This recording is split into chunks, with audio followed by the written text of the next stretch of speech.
अहो वर्ष दीड वर्ष झाले आपले महाराष्ट्राचे मुख्यमंत्री माझ्याशी बोलतायत, आपण एकत्र आलं पाहिजे, आपण एकत्र काहीतरी केलं पाहिजे. म्हटलं शी,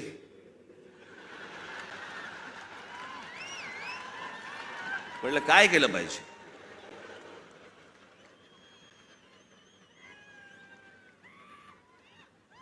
असं वर्ष दीड वर्ष ऐकतोय. मग मी शेवटी एक काम केलं. मी म्हटलं बाबा मला समजेना, मला देवेंद्रजी पण सांगत होते, फडणवीस एकनाथजी पण सांगत होते आपण एकत्र आलं पाहिजे, एकत्र आलं पाहिजे. म्हटलं बरं एकत्र आलं पाहिजे म्हणजे काय?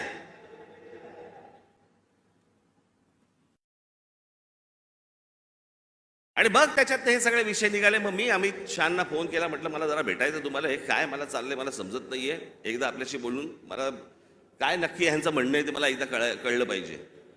मग आमचं बोलणं झालं तिकडे. मग इथे आल्यावरती आमच्या तिघांचं बोलणं झालं.